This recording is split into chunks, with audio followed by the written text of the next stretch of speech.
Terima kasih sudah hadir pada rapat pada malam hari ini. Di industri mobil listrik yang berkembang sangat cepat ini, keputusan bisnis harus didukung oleh data yang akurat dan insight yang tepat. Karena itu, hari ini kita akan melihat kondisi pasar melalui dashboard yang telah disiapkan oleh tim bisnis intelijen. Saya berharap presentasi ini dapat membantu kita memahami kondisi bisnis pada saat ini, sekaligus menjadi dasar dalam menentukan langkah strategis ke depan. Baik, saya persilakan kepada tim BI untuk mempresentasikan dashboard dan hasil analisanya. Oke, baik. Terima kasih Bapak Michael Andahya atas kesempatannya. Saya izin untuk share dashboard yang telah kami siapkan bersama tim. Apakah sudah terlihat, Pak, di layar? Sudah, silakan dipresentasikan. Halo, selamat malam semuanya. Saya dari perwakilan dari Business Intelligence ingin memaparkan hasil dashboard yang telah kita rancang.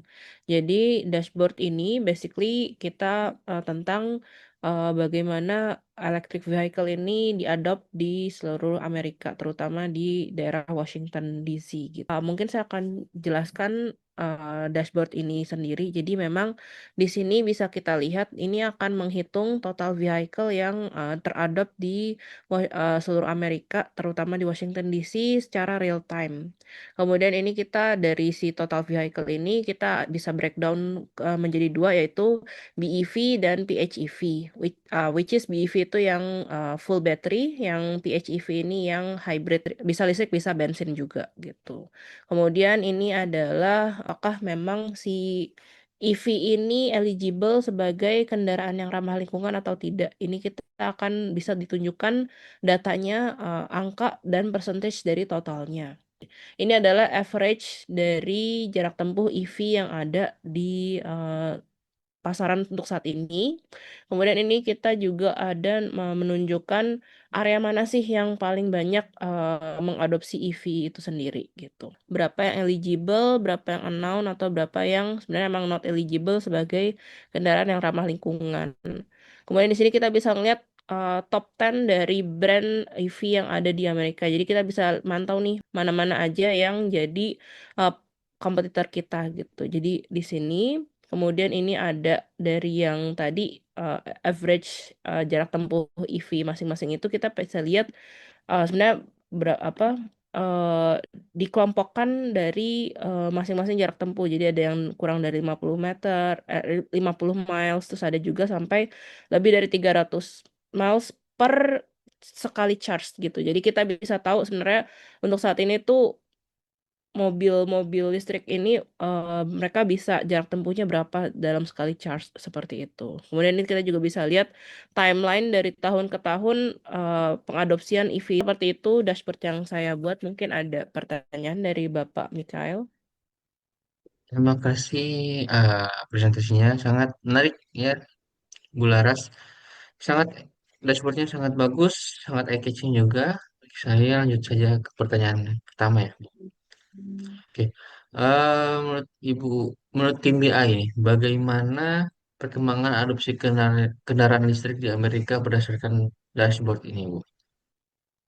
Oke, seperti yang Bapak bisa lihat di sini ya Pak ya, untuk pengadopsian EV ini dari tahun ke tahun. Jadi memang berdasarkan visualisasi ini pertumbuhan kendaraan listrik ini lagi meningkat pesat sih Pak.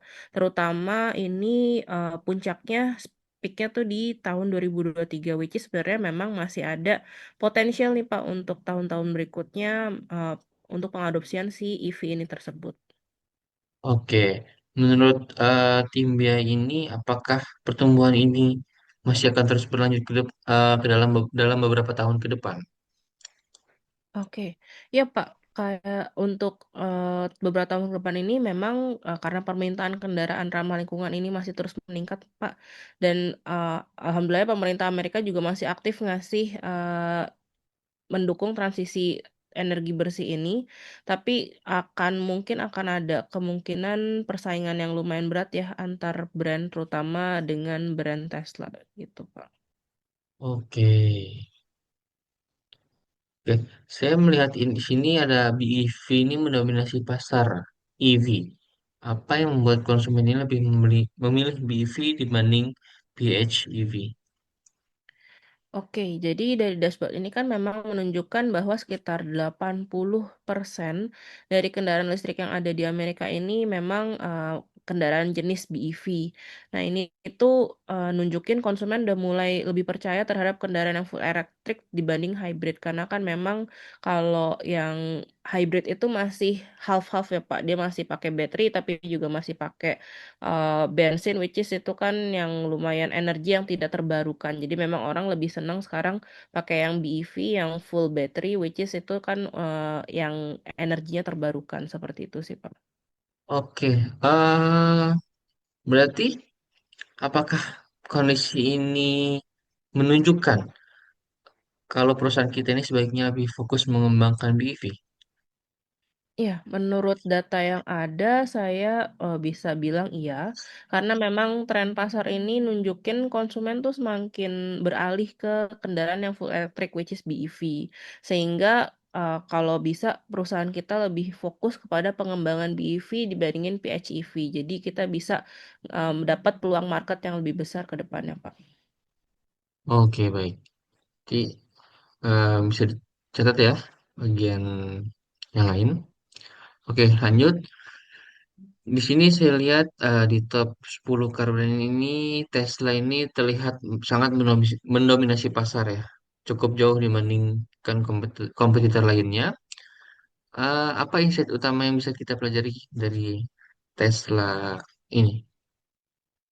Oke, mungkin saya ingin izin menjelaskan Pak. Jadi memang Tesla ini kan menjadi market leader ya dengan jumlah EV terbanyak untuk saat ini bahkan melampaui brand lain seperti Chevrolet dan Ford. Jadi kita mungkin bisa pelajarin bahwa memang ini bagaimana sih cara mereka marketingin si mobil mereka ini supaya berarti kita bisa coba copy bagaimana strategi mereka dan mungkin kita juga pelajarin mobil mereka itu seperti apa. Jadi bisa kita terapkan juga di perusahaan kita, Pak.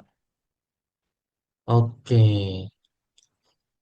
terus menurut kamu ini apa tantangan terbesar bagi perusahaan, terutama bisa bisa juga menjadi masukan buat kita untuk bersaing dengan Tesla? Tantangan terbesar untuk bersaing dengan Tesla itu apa sih? Oke, mungkin untuk saat ini tantangan utamanya adalah kita untuk membangun diferensiasi produk dan ekosistem yang kuat, Pak. Karena memang Tesla ini selain brand itu ekosistemnya juga lumayan kuat. Karena konsumen EV saat ini tuh nggak hanya mempertimbangkan kendaraannya aja, tapi dia juga akan mempertimbangkan pengalaman penggunaan secara keseluruhan. Jadi jadi maksudnya tuh kita nggak cuman pentingin salesnya aja dan productionnya aja, tapi kita juga harus pentingin after salesnya juga Pak. Jadi supaya mereka ngerasa oh ternyata memang membeli produk kita tuh ada jaminannya selama ke depannya seperti itu sih Pak. Betul, betul. Berarti tidak fokus produk dan jual saja ya, Betul terus Pak. buat Kita juga harus fokus ke oke, after salesnya juga Pak. baik. Untuk wilayah nih, kita lanjut ke wilayah. Wilayah mana yang paling potensial untuk fokus ekspansi bisnis EV ini? Oke, kalau kita lihat di sini memang County King itu memang memiliki tingkat adopsi kendaraan listrik yang paling tinggi sih Pak. Jadi ini sangat amat potensial untuk kita masuk ke pasar County King ini. County. Oke. Apakah strategi di ekspansi yang sama bisa diterapkan di seluruh wilayah Amerika lainnya? Oke, jadi untuk county king ini kan memang wilayah urban ya Pak. Jadi sebenarnya nggak sepenuhnya wilayah urban ataupun non-urban memiliki karakteristik pasar yang sama ataupun berbeda gitu. Jadi strategi marketing dan perkembangan infrastruktur ini kita perlu sesuaiin sih Pak dengan masing-masing daerah. Jadi basically kita perlu kirim tim-tim kita juga untuk ngecek keadaan di masing-masing wilayah. Jadi apakah memang kita bisa memasarkan produk ini, apakah kita harus grouping beberapa area, misalnya kita grouping area King dan area area urban lainnya itu bisa kita terapkan strategi yang sama atau ternyata untuk di daerah non urban itu ada yang bisa kita terapin yang sama, ada juga yang enggak. Jadi memang kita harus eh, cek-cek lagi sih Pak. Kita coba cek kondisi lapangan lagi. Apakah kira-kira strategi marketing apa yang akan cocok kita masukkan. Berarti kita harus tetap survei terlebih dahulu gitu ya. Betul Pak. Oke, oke. Selanjutnya, jika Anda diminta memberikan rekomendasi strategi bisnis berdasarkan dashboard yang telah Anda buat, apa prioritas utama perusahaan? Oke, kalau berdasarkan data di dashboard, saya bisa merekomendasikan tiga prioritas utama, yaitu pertama, kita harus memperkuat pengembangan kendaraan jenis BEV. Kemudian kita juga perlu memperluas market di wilayah dengan adopsi EV tertinggi, which is mungkin di County King ini. Kemudian kita juga perlu meningkatkan inovasi teknologi serta ekosistem charging itu sendiri sih, Pak. Gitu. Oh, oke. Jadi charging ekosistem ini juga perlu ditingkatkan lagi, apa? Karena kurang atau karena masih kecil persebarannya?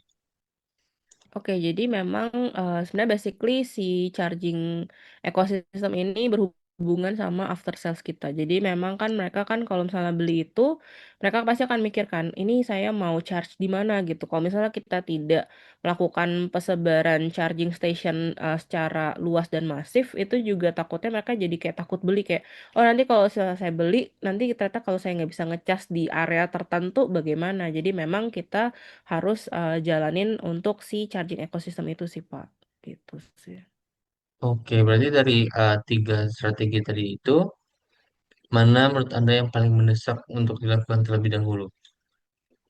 Menurut saya ini untuk prioritas utamanya kita adalah memperkuat pengembangan si mobil tipe BEV sama perkuat ekosistem charging kita sih Pak. Karena dua faktor tersebut nih saling berhubungan ya Pak. Terus ini juga bakal mempengaruhi keputusan si konsumen untuk memilih kendaraan listrik itu sendiri Pak. Karena misalnya oke kita bikin yang BEV bagus gitu kan. Tapi kalau misalnya ternyata kedepannya konsumen jadi malah bingung untuk ngecharge di mana gitu-gitu. Jadi kayak mereka jadi mikir ngapain aku beli gitu gitu sih Pak. Jadi kita harus align nih antara kedua ini. Kita harus bikin tipe BEV sesuai dengan permintaan pasar saat ini dan kita juga align kita bikin charging station yang banyak supaya mereka berani untuk beli BEV merek kita gitu sih Pak. Baik, eh sepertinya cukup ya dari saya. Cukup presentasi pada malam ini. Itu bisa menjadi insight juga, insight dan rekomendasi juga bagi perusahaan kita untuk kedepannya kita bisa bersaing dengan Tesla yang sebagai market market leader dari EV ini. Oke, baik. Hmm. eh Apakah ada lagi, Bu Laras? Dari saya cukup Pak. Oke, terima kasih. Terima kasih dari tim BI semuanya yang sudah hadir. Mungkin di sini yang tadi bisa menjadi note-note yang akan kita lakukan ke depannya untuk mengembangkan perusahaan kita. Baik, sekian saya tutup presentasi rapat pada malam ini.